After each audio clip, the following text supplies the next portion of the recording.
임지연 씨의 재입국을 둘러싼 미스터리가 끊이지 않고 있습니다. 그 내용으로 좀 넘어가겠습니다.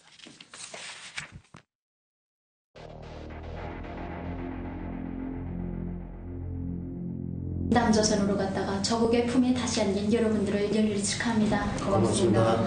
정말 족들의 반공하고 모략 소동에 격분을 금할 수 없습니다. 감방 동기 맞아요? 아니 어렵더니 두 분이 네. 감방에 오기 전까지는 모르는 사이였거든요. 그게 또 인연이 돼서 처음 만나서 되게 정을 쌓았어요, 둘이서. 이랑 친구라고 이제 꾸며낸 동영상입니다. 이제 그때 제작진 놈들이 이제 이랑 저랑 같이 타이 감옥에 있었던 것을 아는 다음에 어떻게 둘이 동물처럼 이렇게 꾸며낼 수 없나? 꾸며내라. 남조선은 제가 상상하는 그런 곳이 아니었습니다. 남조선 사회에서의 하루하루가 지옥 같았습니다. 죽어도 전국의 품에 돌아가서 어머니 아버지 얼굴을 한 번만 내려다보고 죽자. 이런 생각으로 전국의 품에 돌아왔습니다. 그 영상 보시면 알겠지만 한국에 살던 눈빛과 그 북한 눈빛이 엄청 달라요. 진짜 한국에 살 때는 엄청 초롱초롱했었어. 누가 봐도 협박당하고 거기 가서 진짜 고문당해가지고 진짜 막 살려주세요라는 그런 얼굴이잖아. 뭔가 여기도 지금 부었는지 뭐 얼굴도 비대칭이고 약간 부모님도 있다고 하는데 네가 나가가지고 이렇게 얘기를 해야 우리가 살려주겠다라고 하면 어쩔 수 없이 그럴 수밖에 없어요.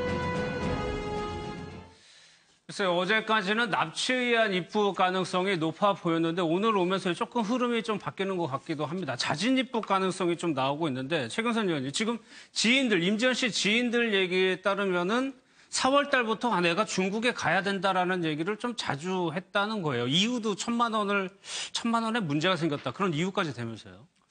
일단 지금 주변인들의 그 증언에 따르면 임지연 씨가 본인이 스스로 중국으로 간 거는 뭐 분명해 보이고 그리고 중국으로 떠나면서 지금 자기가 살고 있던 그 고시텔을 사실상 깨끗이 정리하고 다시 돌아오지 않을 사람처럼 정리를 하고 떠난 걸로 봐서는 일단 중국으로 간 것까지는 자발적으로 자기 의사로 간 것 같은데 거기서 이제 또 북한으로 가는 과정에서 과연 그것이 지금으로 봐서는 일단 본인을 납치했다기보다는 본인의 의사 재발로 간 걸로 보여집니다만 그 과정에서 이제 섣불리 예단할 수 없는 것이 북한에 있는 가족을 뭐 인질 삼아서 북한에서 어떤 요구를 했다든지 이런 가능성이 있기 때문에 지금으로서는 그 어떤 이제 경찰이 수사를 한다고 했기 때문에 수사 결과를 좀 더 지켜봐야지 정확한 결과를 알 수 있을 이제 거예요. 가면서 얘기를 이제 1,000만 원을 보냈는데 문제가 생겼다라고 하면서 중국에 갔는데 그 얘기를 들은 탈북자들은 좀 이상하다고 얘기를 합니다. 한번 저희가 직접 얘기를 들어봤습니다.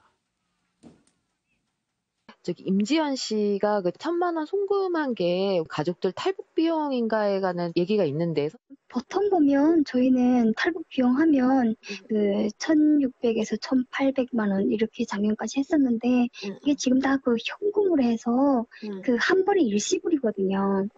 끊어서 내는 그런 게 아니거든요. 북한에서 그 브로커한테 돈을 주는 방법도 있지 않을까요? 북한에서 그만한 그 천문학적 숫자 그만한 돈을 북한에서 주고 나올 만한 사람이 없어요. 지금 임지연 씨가 송금한 게 배달 사고 났다고 하는데 이제 뭐 배달 사고 났다고 해가지고 저는 처음에 그 뉴스를 보고 놀랐던 게 어떻게 그렇게 많은 돈을 보낼 수가 있지?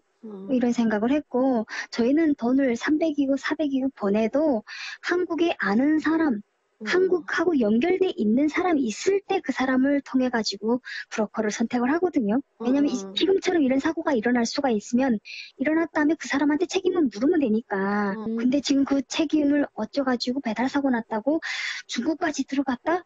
와, 저희는 좀 놀랐어요. 그러니까 가족들 탈북 비용이 잘못 전달되고 그랬을 때도 배달 사고라고 표현하나요? 아니요, 그런 경우는 못 봤어요. 저희는 그렇게 표현을 안 해요. 배달 사고는 그냥 북한한테 송금을 했을 때 배달 사고 났다 이런 얘기를 하지 그 브로커를 찾았는데 뭐 브로커가 사기꾼이더라 먹고 튀었다 뭐 이런 얘기를 하지 배달 사고라는 얘기는 안 하거든요. 의구심을 제기하는 게 1,000만 원을 부모한테 보냈다고 하는데 그 비용이 탈북 비용으로는 좀 작고 생활비로 쓰라고 1,000만 원을 보내는 사람은 없다라는 거거든요. 그렇죠. 1,000만 원이 북한한테는 엄청 큰 돈이죠. 엄청난 돈이죠. 엄청 큰 돈이죠. 예. 그런데 잘 우리가 따져봐야 될 점이 크게 두 가지 있습니다. 임지연 씨와 관련되어 있는 정보가 지금 우리가 정확하지가 않아요, 사실은. 주로 탈북자들의 언행과 관련해서는 우리가 섣불리 예단하기 어렵습니다. 어제까지만 하더라도 납북수가 나왔잖아요. 네. 방금 그 화면에도 넣었습니다만은 또 다른 탈북자들이 무슨 뭐 표정을 봐봐라. 방이 정리가 안 됐다더라. 만약에 지금 오늘 새로 나는 사실이 얘기가 사실이라고 얘기하면 이게 거짓말한 거예요. 예. 뭘 제대로 알지 못하고 막 얘기하면서 근거 없는 얘기만 만들어내고 있는데 굉장히 좀 조심하자는 측면 하나고. 예. 두 번째는 이 배달 사고 정도 얘기하는 거 보니까 나름대로 주변 사람들에게 중국으로 가야 한다라고 하는 정당성을 얘기를 한 것 같아요. 예, 이유를 설명을 하는 거죠. 그렇죠. 예. 네. 중국으로 가야 된다. 그럼 이상하지 않잖아요. 그러면은 중국으로 가야 되는데 배달 사고를 얘기를 한다. 그럼 반드시 가야 된다. 그러면은 뒤에 혹시 중국에서 북한으로 가는 루트까지도 나름대로 준비가 돼 있지 않겠느냐라고 하는 것이 조금 더 신빙성이 있어 보여요. 예. 물론 중국에서 또 납치가 될 수도 있는 거죠. 알 수 없습니다만은 일단은 배달 사고를 얘기하는 걸 보니까 중국으로 갔고 예. 중국에서도 사실 배달 사고가 아니라 그걸 핑계로 댔다고 얘기하면은 북한으로 가는 루트 나름대로 준비를 하고 간 것이 아니겠느냐라고 예. 하는 추측이 아직은 저는 조금 더 신빙성이 있어 보여요. 그러니까 이 배달 사고라는 것도 이 탈북자들 얘기로는 한국에 다 있대요. 그 직원이. 그래서 중국까지 굳이 갈 필요가 없는데 중국을 간다고 갔다라는 거거든요. 근데 임지연 씨는 말이죠. 그 고시원 같은 데 있었잖아요. 예. 그 사람 주인의 얘기를 들어보면 그전에도 중국을 자주 왔다 갔다 했다는 거예요. 그런데 지금 이전에 지금 언론에 나오는 얘기인데 중국에서 음란 방송에 이제 출연을 했다고 그런 의혹이 일었고 예. 뭐 제가 볼 때는 사실로 거의 확인된 것 같아요. 그래서 사실이 아니라고도 어제 나왔어요. 예, 그런 이제 그 부분에 대해서는 그래도 중국을 가서 그러면 왜 중국을 이렇게 자주 왔다 갔다 했느냐. 예. 가면 한 4일에서 5일 있다 왔다고 그럽니다. 그러면 그 이유가 있을 거고 더구나 중국 가려면 비용이 들잖아요. 그러면 뭐 다른 사람과 접촉을 하기 위해서 갔는지 이제 그 부분이 굉장히 미스테리고. 예. 그다음에 그럼 중국에 있다 북한 갔으면 이제 북한의 어떤 출국이나 그런 게 정상적인 루트로 갔다면 그게 있어야 하는데 출입국 관리가 전혀 없다는 거죠. 그리고 이제 고시원의 어떤 주인이 얘기하면 중요한 건 다 가지고 나갔고 예. 더군다나 키 자체도 놓고 나갔다는 거 아니에요. 그럼 놓고 나갔다는 것은 본인이 아예 돌아오지 않을 걸 전제로 한 거잖아요. 예. 그러면 중국을 갈 때는 이미 한국에 돌아오지 않을 생각으로 갔다는 걸 이제 우리가 추론을 해볼 수 있는 거죠. 그래서 예. 그게 과연 이게 납북인가 아니면 스스로 월북한 건가 이제 그 부분이 사실은 전체 이제 상황을 가지고 우리가 판단을 해야 하는데 일단 뭐 탈북자들의 어떤 일반적인 얘기만 가지고는 뭐 예. 그 부분은 판단하기 어렵다고 보고요. 예. 본인이 중국을 가기 전에 어떠한 일을 했었는가 그리고 예. 어떠한 얘기를 나눴는가 그게 굉장히 중요할 것 같아요. 그러니까 신병 정리한 흔적이 없다라는 말이 경찰에서 나오면서 납치 가능성이 제기됐는데 이 고시텔의 주인 얘기는 다릅니다. 이미 정리를 다 했다는 건데 직접 한번 들어보겠습니다. 그분 마지막으로 보신 게 언제예요? 4월달이죠. 이제 뭐 방 계약 뺀다고 뭐 그런 것도 없으시고 그냥 바로 그냥 갔어요. 그냥 가고 키도 다 놔두고 다 지금 쓸모 있는 거 다 가져가고 허접한 거 놔두고 겨울은 두꺼운 옷이니까 못 가져갔나 봐. 고추가 많잖아요. 독바나 이런 거. 파카 뭐 이런 거. 스웨터, 두꺼운 스웨터. 가방 허접한 비닐을 낸 가방. 그럼 약간 좀 본인이 좀 떠날 걸 알고 약간 챙겨가지고 간 걸까요? 나는 그렇게 가요. 냉장고도 다 빼놓고 괜히 오는 사람은 켜놓고 가기가 이제 올 사람은 안 빼놓고 가죠. 근데 약간 좀 필요한 짐 같은 건 다 없었다는 말씀이시죠? 그 방에서 뭐 같이 나갈 만한 건 없었다는 거죠. 우리가 일반적으로 그냥 말하는 기준품이라든가 복합품이라든가 이런. 아, 이분이 평소에도 중국 자주 왔다 갔다 하셨나 봐요? 세 번 갔나? 그러니까 트럼프 들고 나가가지고 안 보이고 한 3, 4일 있다 오기도 그냥 물어보기도 하고 어디 가냐고 중국 간다고. 그러니까 여기서 좀 상충되는 겁니다. 경찰을 인용한 보도에서는 신변 정리를 안 했다는 얘기고 고시원 주인은 감 나가는 거 빼고 감 나가는 건 다 가져갔다는 거거든요.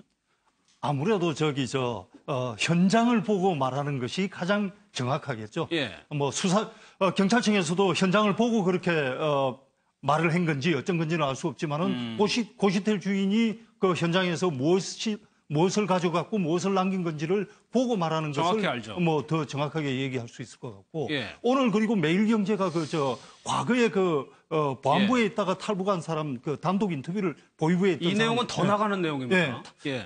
하고 이렇게 단독 인터뷰한 내용에 따르면은 이 보위부에서 근무했던 당시에 인맥이 있기 때문에 중국의 이제 정보원한테 전화를 해서 물어보니 예.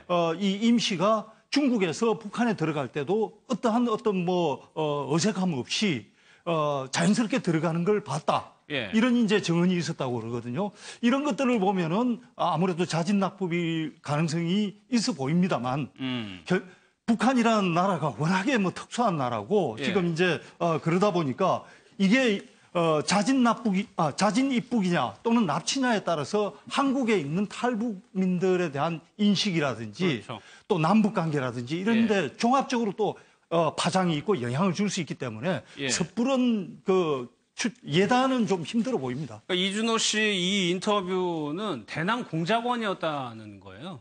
임 씨가요. 그렇죠. 앞서 화면 한번 다시 볼까요? 예. 고시텔 주인과 서울경찰청 보안수사대 얘기가 다릅니다. 그러니까 우리가 방금 우리 최 의원이 말씀하신 것처럼 이 얘기는 그냥 우리가 남의 얘기라고 함부로 하는 것이 아니라 예. 사실 우리나라의 탈북자 관리와 관련해서도 굉장히 중요한 얘기예요.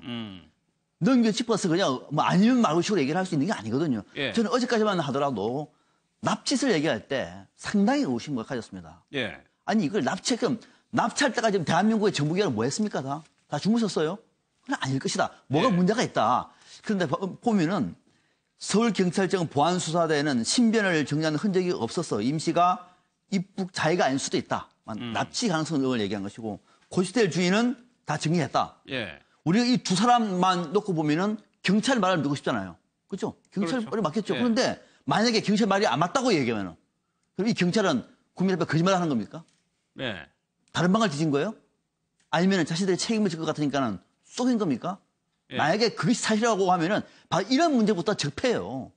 예. 이런 문제부터. 그래서 이걸 예. 간단하게 우리가 느끼는 짚을 문제는 아니다. 아직까지는 예. 모르겠습니다. 어느 것이 진실인지는 이건 완전히 밝힐 문제고 또 하나가 앞서 우리가 그 정보원 이준호 씨 얘기인데 이분 얘기는 정보원 얘기이기 때문에 나름대로 자신이 갖고 있는 노하우가 있었겠죠. 예. 정황 정보를 보면은 이분 얘기가 비교적 저는 사실 가까워요. 이분 얘기가 정황을 보면은 그것도 봐야 되겠습니다만 만약에 맞다면은 예. 탈북자가 중국에 가서 움직일 때 우리 정보기관을 다 따라 붙습니다. 예, 요건 다른 문제가 돼 버립니다. 그러면. 그럼요. 예. 따라 붙습니다. 이거 어떻게 된 거죠, 이거는? 자, 그러면은 이 사람이 한국에 이 탈북한 이 사람이 한국에 와서 방송까지 하고 그럴 때 아무 조사 안 했습니까, 그러면은? 예. 그러니까 이런 방식은 간단한 문제가 아니에요. 예. 그래서 이거를 누군가가 지금 자기가 잘못한 것을 은폐하기 위해서 거짓말로 정보를 흘린다? 더 큰 범죄가 되는 거죠. 예, 그래서 예. 우리가 관련된 내용을 꼼꼼히 짚고 난 다음에 논평을 하는 것이 옳지 않겠느냐 이렇게 말씀을 예. 드리는 겁니다. 예. 그러니까 우리가 그 탈북자들의 상황에 대해서 좀 더 관심을 가질 필요가 있는 것이 국내에 들어와 있는 탈북자가 3만 명이나 됩니다. 그러면은 그 3만 명이라는 숫자가 엄청나기 때문에 그 개개인들의 사정이 다 다를 거 아니겠습니까? 지금 국민들한테는 잘 안 알려져 있긴 하지만 그 3만 명 중에서 한두 명 정도는 공개적으로 나 북한 돌아가고 싶다. 예. 와서 생활해 보니까 참 적응이 잘 안 된다. 이런 사람들이 사람도 있거든요. 예. 이런 사람들 같은 경우에는 우리가 그 사람들을 돌려보낼 법적 근거가 없다 보니까 한국에 그대로 머물게 하고 그것이 또 외신을 통해서 우리가 무슨 억지로 그 사람들을 잡아두는 것처럼 이렇게 이제 되어 있는데 저는 국가보안법에서 우리 국민이 북한으로 가는 것은 잠입 탈북 이렇게 되어 있는데 탈출로 되어 있는데 예. 저는 그렇게 영구 거주를 목적으로 북한에 가려는 사람이 있으면 보내주는 근거도 마련하는 게 어떤가 하는 생각도 좀 갖고 있습니다. 그런데 이게 굉장히 임지연 씨가 납북이냐 월북이냐 이건 굉장히 중요한 부분이에요. 왜 중요한 부분이냐면 이게 사실 수사를 하면 나올 수 있는 사안이에요. 왜냐하면 만약에 중국에 있는 정보원하고 계속 통화를 하고 그랬다고 한다면 그 근거가 있을 거란 말이에요. 통화 기록이. 당연히 있을 거고 그다음에 중국을 자주 갔다고 그러잖아요. 그럼 중국에 자주 가서 누구를 만났느냐가 굉장히 중요해요. 그런데 일설에는 중국에서도 정보원을 만났다. 예. 그런 이야기가 있고 그렇지 않으면 거기서 그 뭐 음란 방송 그건 모르겠습니다. 그건 뭐 확정됐는지 안 됐는지 모르겠지만 그러기 위해서 갔느냐. 근데 그분도 굉장히 중요한 거 아니겠어요? 그런데 지금 한국까지 와서 정말 대남 공작원이라고 한다면 한국에서 방송까지 한 거잖아요. 그러니까 공작원이 와서 방송을 한 거란 말이에요. 그리고 다시 돌아간 거기 때문에 이 부분은 사실은 굉장히 엄청난 부분이 될 수 있어요. 그래서 이건 뭐 그냥 왔다가 가고 개인적인 처벌이 되냐 안 되냐 그런 문제가 아니고 근본적인 어떤 탈북자에 대한 또 아니면 뭐 그 관리 자체를 또 너무 엄격하다 보면 탈북하는 걸 또 주저하게 만들 수 있는 거고 또 너무 허술하게 하면 어떤 국가적인 어떤 위기가 올 수 있는 거고 그렇기 때문에 이 부분은 정말 정치적으로 됐건 법적으로 됐건 굉장히 신중하게 이번 기회를 통해서 어떤 시스템을 재정비하는 기회가 돼야지 않나 싶습니다. 알겠습니다. 오늘 내용은 임지연 씨가 이제 중국으로 가면서 얘기했던 내용이 좀 이상하다는 점과 대남 공작원이라는 주장까지 오늘은 좀 소개를 드리도록 하겠습니다.